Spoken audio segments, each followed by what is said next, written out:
Welcome to The Client's Perspective, the podcast that puts agency partnerships under the microscope. I'm your host, Jo Rogers.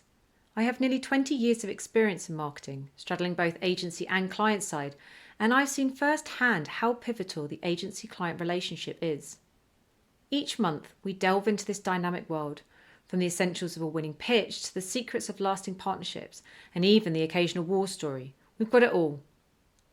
My journey has taught me one crucial lesson.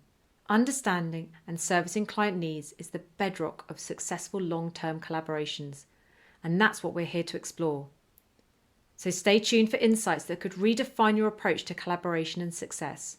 And please don't forget to subscribe so you don't miss out on our monthly episodes, and follow us on LinkedIn for more updates and exclusive behind-the-scene content. Now let's welcome today's guest.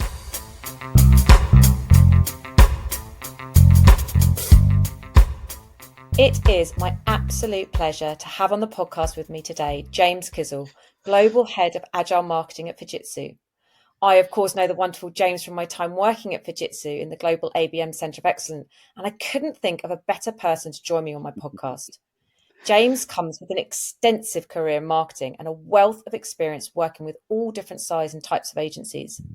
In fact, most recently, his past experience has seen him join the judging panel for Campaigns Magazine Agency of the Year Awards for 2020 to 2023 for Asia Pacific.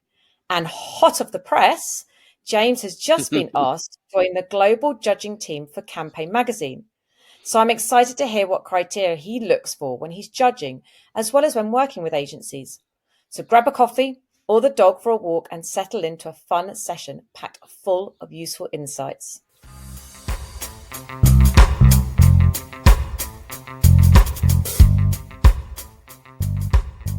Jo, thank you very much. That was a very nice intro. Very, very kind on many fronts. It's an absolute pleasure. So thank you for joining me today, and especially working around the time difference. I really appreciate you giving up your time to share your experiences over in Australia. Yeah, well, we were actually delivering some agile marketing training last night to a mixed sort of UK-German team, and we finished that at about 1:44 a.m. in the morning. We had to do it over lunchtime for them. So, working at this end of the world and working in a global team, timing is always of the essence, but it sort of reminds me of the first PR agency that I joined probably about 30 years ago. And I think the managing director there said, you do understand when you come into the creative industries that it's not a 9 to 5 job. And I think that's something that sort of most people in the industry would identify. I think there are moves to try and improve that, but realistically, the creative industries, as I say, don't count on going home at 5 p.m. Yes, wow, that resonates a lot. I'm not going to lie. But James, in your extensive career, you must have worked with a number of agencies. So can you give us a view of what type of agencies you've dealt with in the past? Yeah, I mean, look, I've been through a number of disciplines in my career. From sort of, I mentioned PR there, so obviously I would have started out, working initially with PR agencies, and also sort of progressed into analyst relations. I then sort of worked with analyst companies like Gartner, IDC, Forrester, all those names that are sort of pretty well known. I have spent some time in brand, so I've worked with some of the biggies. I've worked with Saatchi's, I've worked with Starcom, but as with the ups and downs of all sort of media and marketing careers, I've also worked with small design agencies. I love them all. I really enjoy working with agencies. I think you deliver some fantastic work. Worked with agencies that are geographic specific. Obviously, for the last 25 years, I've been working in the Asia Pacific region. I worked for a long period with agencies out of Singapore, trying to cover each and every country of the Asia Pacific region. So my exposure has been pretty extensive.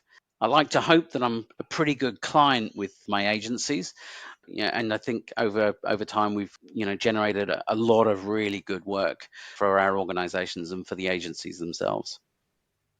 Yeah, that's fantastic. I mean, that really shows that you've got a lot of experience, and obviously the work that you do with Campaign Magazine, looking at the awards, is also fantastic and really gives you a great insight into what agencies are actually doing.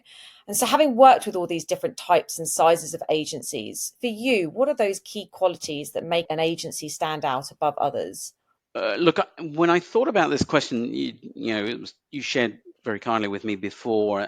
I thought about it from a couple of perspectives, and I thought about it first of all from a management perspective, and this reflects, I think, quite strongly actually the criteria that we use on our campaign magazine with Agency of the Year. And so, perspective one, if you like, is that of a management perspective, bringing on a new agency and to do a certain category of work, be that advertising, PR, whatever it might be. When you're looking from that perspective, you're looking at the financial position of the agency. They have to be secure. You're going to spend probably quite a bit of money with this agency. So you want to make sure that they're financially secure. That ultimately is going to come through and be supplied by the leadership team. In certain disciplines, creativity is really, really key. So you're going to be looking at the creative team, the creative reputation, also sort of new business. Are they bringing on customers? Are they popular? Are they doing good work, or are they losing customers? But also, ideally, you're looking for innovation. You're looking for agencies with great culture, and also agencies that, in some senses, reflect your values. So probably back in the 1990s, we'd be questioning, does this agency, look after tobacco companies, alcohol companies? Nowadays, we're looking to probably align a little bit closer with our agencies around things like diversity and inclusion, and obviously sustainability is a hot topic. So that's perspective one. That would be from a management point of view. And then I'm very, very empathetic and sympathetic to, the marketeer in the trenches, doing the day-to-day work and the sort of things that they're looking for from agencies. And they're looking for things like team synergy. Can we work really, really well together? Have they spent a little bit of time understanding us? I work still for Fujitsu, right? We have a very particular culture as a company. Do they understand a little bit about that culture so that we may understand some of the obstacles that we need to negotiate internally? Company and culture, creativity also come top of the list. And when you're going to a new agency, you're looking to the fresh approaches and ideas that they can bring you. As the work continues and pursues with a particular agency, you want to make sure there's a consistent team in place, right? You don't want to see bodies moving in and out of the agency. You want to have really sort of some fixed people that you can work with, and again, sort of develop the working relationship. And ideally, you're looking for agencies, and typically the reason for the search is that they've got capabilities that you don't have in-house. So that could be things like, most companies don't buy media. So, you might need a specialist media agency. There are all sorts of different reasons you might be choosing a PR agency because of the strength of relationships with certain journalists that you need to get to. And ultimately, I want, as the client, for my agency to support and give me backing when we're coming back into the organization, maybe to present creative work. You don't want an agency that's going to fold in front of the first difficult executive that you face. So I went through that process and I came up with two words. And the two words were, and I've got them right here, trust. And the other one, this is my current role, was flow. And in agile marketing, we refer to flow as the flow of value, which is obviously the work that's going through. And I think when you get to work with an ideal agency, the work flows. There's an understanding between you, the stakeholder, and potentially the account director. Okay, we've got this challenge on our hand. We have to deliver by a certain date. How can the team deliver this and deliver it in flow so that we're bringing back value to the organization on regular occurrence? So, as I say, I've gone into depth from two different perspectives. And then I sort of came back from sort of lengthy experience that I've had to those two words. I love it, James. And I think that's really interesting. I mean, trust is something we always talk about. It's absolutely paramount between an agency and a client. If you break that trust or you lose that trust, then it just becomes dangerous territory for both of them, but, both agency and clients, because you're going to be worried about how the campaign's running. You're not going to have a good client relationship, etc. So I completely get trust, but I really love this word flow that you've come up with. And I think it's really interesting, actually, when you put it into context like that. It is like that, isn't it? That you want to be able to know that programs and campaigns are going to run and continue, and they are going to evolve, and there is just going to be a flow of process there. So yeah, I Yeah. really love those two words. I think they really resonate a lot with me. I think there's a notion as well that actually the agency enjoys the challenge. What is James as our client going to bring us this time? Is it going to be a compressed timeline? Is he going to be looking for new channels to market? Is it a new Mm, product? And an agency that really stands up to that and goes, yeah, this is exciting. This is, let's put our best people on this, find new innovations that we can mm. in the go to market. That's really what you're looking for from an agency. Yeah, it's that collaborative approach, isn't it? As you sort of talked about, it's that team synergy, making sure that your agency is that extension of your team, that you're working together for the same outcome. It's only ever going to be a Yeah. fruitful experience, isn't it? It ties into the trust thing as well, because I got to be able to, if there's a big spend or there's a big campaign, got to have that trust in the agency that when I bring them into the organization, they are really going to sort of deliver on the promise of the agency. So, as I say, those are the words that I sort of finally sort of came up with. Yeah, and it's an interesting one when you say that like that, because it's also your reputation, isn't it? As a Mm, client, yeah, you've invested in this agency, you're trusting this agency to deliver what they're saying they're going to deliver, and you're putting them in front of other stakeholders. You're sort of putting your own reputation there. And so that if they don't then deliver and they break that trust, it's also even worse for you, isn't it? Because then you're breaking the reputation, or tarnishing potentially the reputation that you have internally by investing in this agency. yeah. And we all know that internal stakeholders love to play at creative marketing, advertising, right? They love to think that they can step up to the plate. And so what they're going to do is they're going to bring the most difficult questions and the biggest challenges to your agency. It's also alignment, right? You've got to be telling the same story, both, as stakeholder and also as agency in front of internal stakeholders, if you like. So Yeah. yeah, I mean the demands on agencies these days are just growing. I have to say, I see this more and more through the agency of the year awards. The agencies of all sizes are just doing amazing things, both to please customers and to deliver to customers in terms of creativity. But also, the issue for agencies at the moment is retaining talent. We're post COVID now, working from home is coming under a little bit of scrutiny. What can we offer agency workers to give them that flexibility, but also give them the scope to be creative and deliver good work for their customers? What is being put in front of people is just quite staggering. Yeah, it's an interesting topic, actually, James, and one which I'm sort of banging the drumbeat about at the moment, which is you want to retain clients and you want to retain your staff. And how do you retain your staff? You retain your staff by giving them more opportunities, more training, more development, giving them the tools and the skills that they need to be able to service their clients appropriately.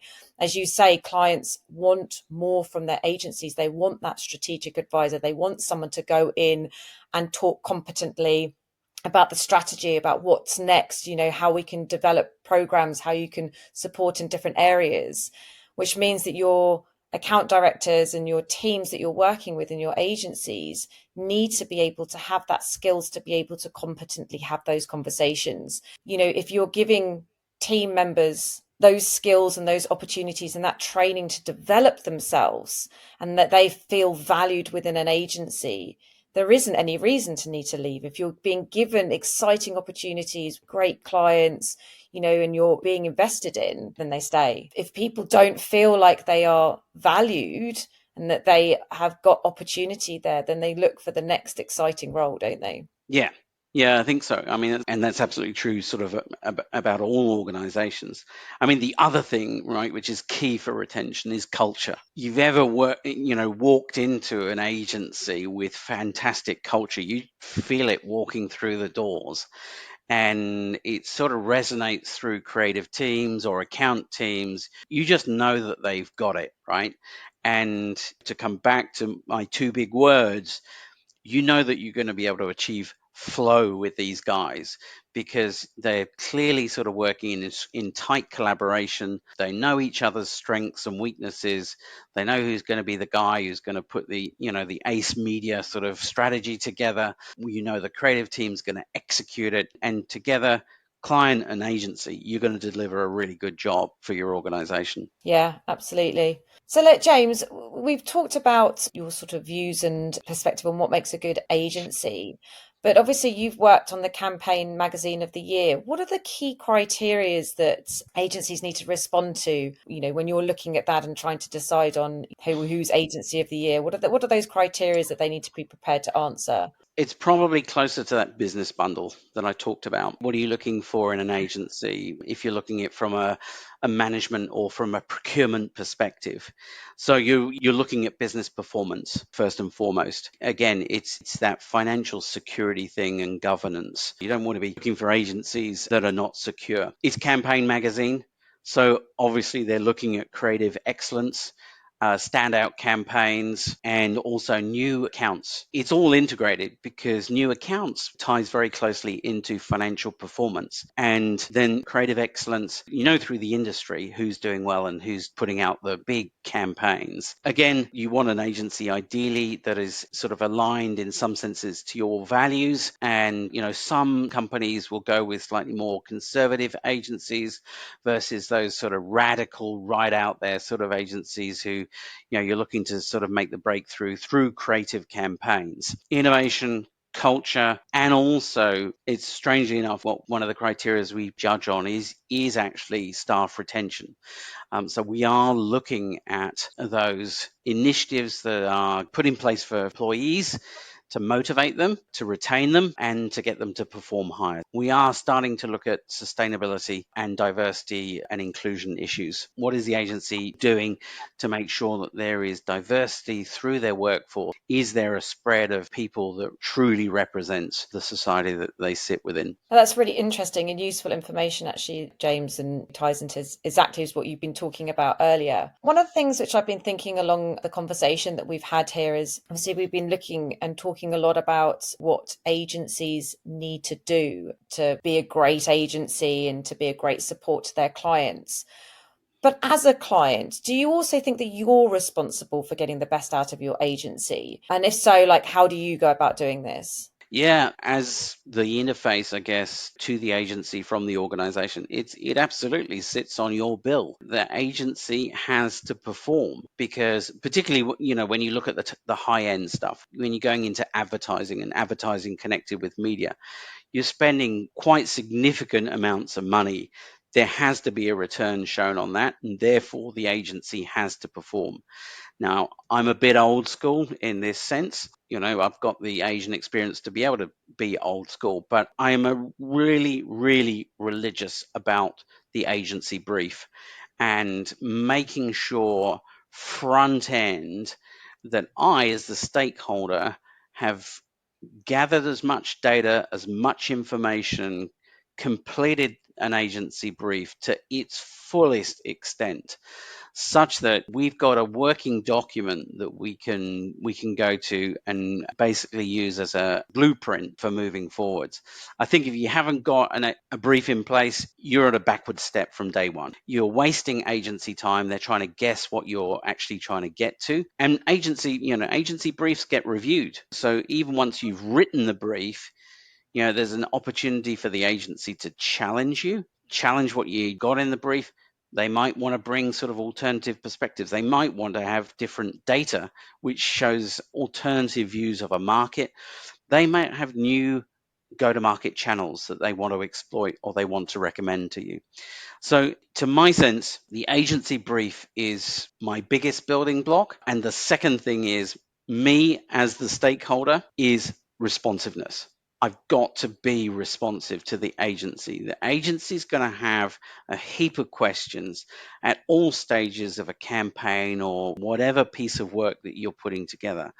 And it's almost like I have to take my feet out of my Fujitsu shoes and put them into the agency's shoes, understanding the deadlines that they're under, understanding the timelines that they might need to meet from, should it be a production perspective, or it could be a media insertion perspective. It could be meeting, the timeline of a publication if you're working with a PR agency.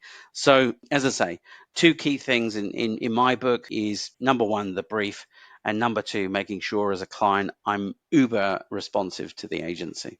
Honestly, James, I think that every agency that is listening to this will want to work with you because I think that's the two of the biggest challenges that I think agencies find with clients is the brief. Generally, most briefs come over with a sort of half woolly want to do this brief, and actually, it's really important from the agency's perspective to make sure that you don't do anything until you get a full brief. Push back on the client, make sure you get a briefing document, you fill it in together, client goes up and fills it in, however you get it. The brief is so important. I've experienced it myself. You get a woolly brief, you respond to it, you send a response back, never hits it because the brief wasn't quite correct in the first place. And you spend so much time going back and forth over trying to respond to something which hasn't fully been thought through in the first place.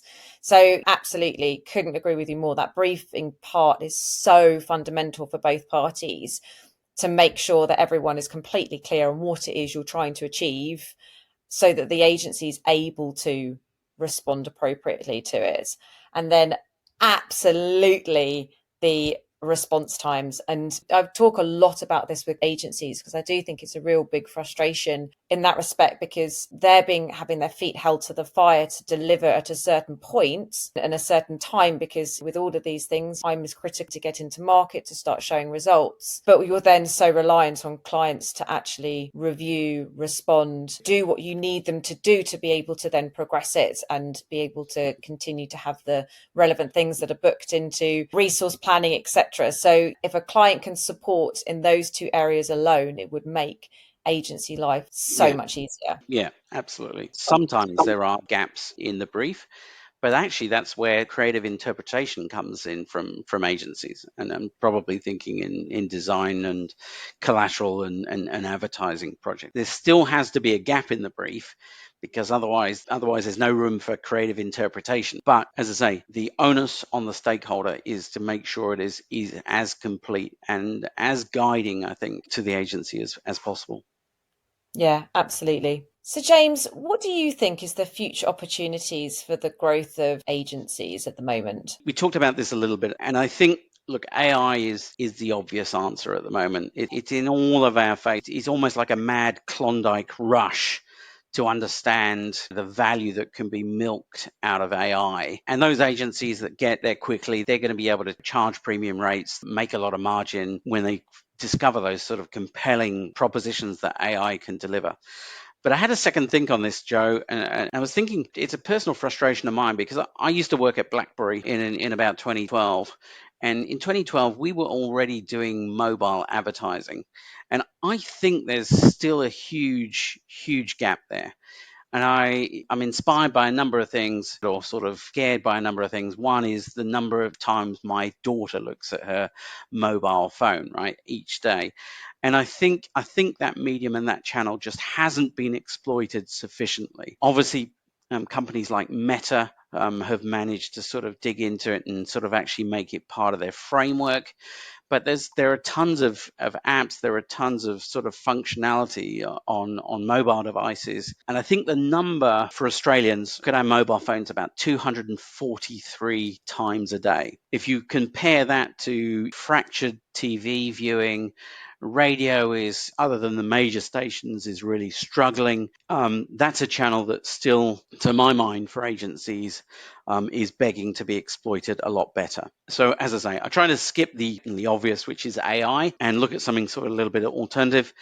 So my answer to that question in short is mobile. Agencies, I think you can get in there and generate sort of return for their customers will do extremely well indeed. Really interesting, James. And AI is the obvious one, isn't it? But actually, you're completely right. And it just made me think then about how much I actually look at my mobile. And what was that, 234 times? I mean, 243 or 244, I think was the last data I saw on this.